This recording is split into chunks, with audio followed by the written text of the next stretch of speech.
Certain pieces of information should not be for everyone. There are groupings that are required in order to keep information secure.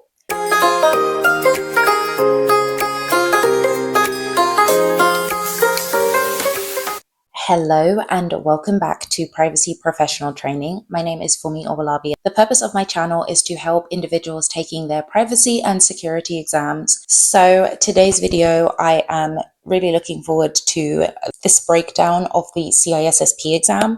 I have a whole video on my channel about how I personally passed the CISSP exam, and I did so in 52 days. If you are interested in that video, you can take a look up here. Today's video, we're going to be looking and diving straight into domain 1. If you are a privacy pro and you work a lot with the security team, I do think that taking this test is very valuable.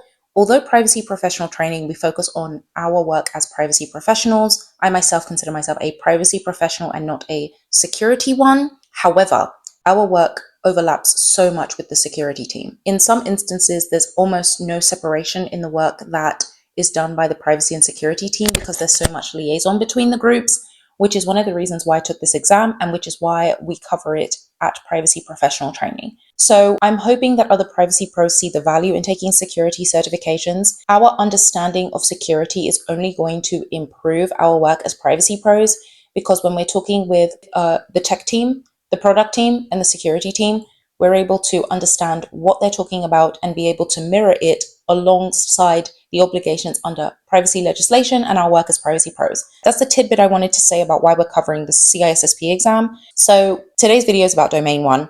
Let's talk about some of these foundational concepts that we're going to see throughout the domains. The first domain that we're going to talk about in domain 1. Domain 1 is known as the security and risk management domain. Security and risk management domain, the percentage of questions that it encounters on the test is 16% of the questions. And so the first foundations I want to talk about is confidentiality, integrity, and availability. The CIA Triad, that's what it's traditionally known as in the security world.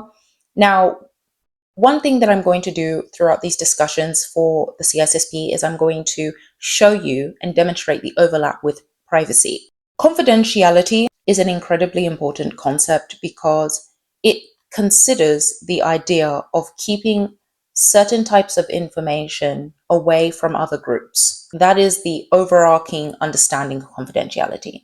Certain pieces of information should not be for everyone. There are groupings that are required in order to keep information secure. Confidentiality could be something like the HR team is privy to certain pieces of information that the sales team is not privy to. There are certain repositories and applications that the HR team has access to with information containing employee personal data that the sales team should never have access to. That is the conceptualization of confidentiality. Let's talk about integrity. Integrity looks at making sure that information remains accurate and is not interfered with and not tampered with. So a good example of not having interference with information is if it's stored in a repository, there is no injection of additional information that interferes with a specific spreadsheet that is on a person's application. So this spreadsheet is view only. Nobody can mess with any of the information or any of the different data points within this spreadsheet because it is view only for everyone with access to it. That ensures the integrity of the information within that spreadsheet. You cannot change cell A5 because you only have view-only access to it. Let's talk about availability. Availability of information, ensuring that the information that is required for access is available. And we're going to get through this in the domains. We're going to look at different ways in which bad actors could hamper or interfere with the availability of information. Say, for example, this happened a couple years ago, actually. I think I was traveling in England, but essentially, I believe that Microsoft had an interference with its systems. And when you went to the airport, none of the systems for checking people in was working. I'll try and find a link to what I'm discussing here, but this impacts availability a lot. If this is your first privacy/security examination, that's why I go into these concepts, because I think it's one thing to be able to read the resources that we as privacy pros use to study for our tests and that you're using to study for your tests, it's another thing to have somebody explain them in practice. And why is that valuable? I believe it's valuable to talk through concepts because when you're sitting for your test, you don't have the time to do that conceptualization. That's what should have been done at this point while you're studying. You're going to need to know it very quickly. So if you already have ideas in your mind of what this terminology looks like, you're able to answer the question much faster because you already know, not without just looking at what the term is, you know different ideas and you have different examples in your mind of what this concept specifically looks like. So back to the discussion on Microsoft. Microsoft had some type of failing in its technology system, and at the time, the airports in England were not able to check people in or give them their baggage. It was a whole ruckus, and I will leave a link below. But the implications of that is that was, in my opinion, a security incident. It was a security incident because the availability that organizations at, I will use my example at the airport, the availability of information was not accessible. And essentially, lots of airports had lots of issues with baggage and checking people in. So that's the CIA Triad. Let's talk about the opposite of the CIA Triad that you're going to see: disclosure, alteration, and destruction. If you understand the dictionary definition of these terms, then you'll also be able to understand them from a security perspective too.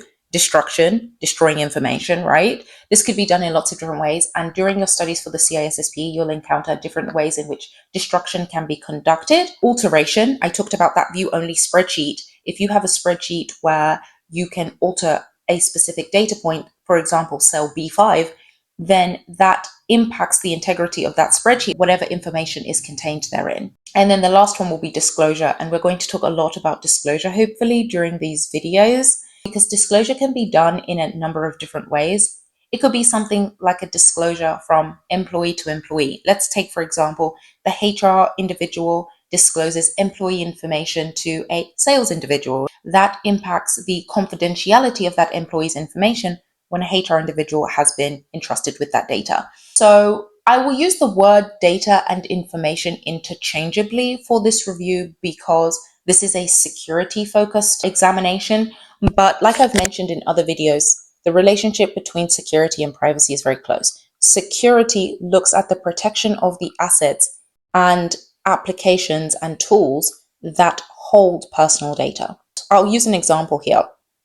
If I did not have my Outlook emails, I would not be able to obtain documents from my clients. The responsibility of protecting my Outlook instance is the responsibility of the security team.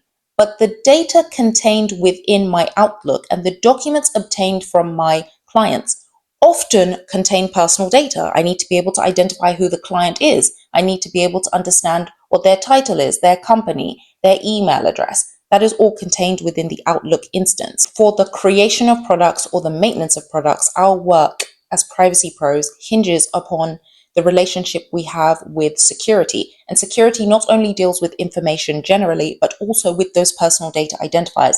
And I will continue to overlap and I will attempt to put in place a distinction so we can understand where the security and information piece stands and then the data privacy piece for those of us that are privacy pros. So I think that this concept is really valuable to understand and conceptualize for domain one.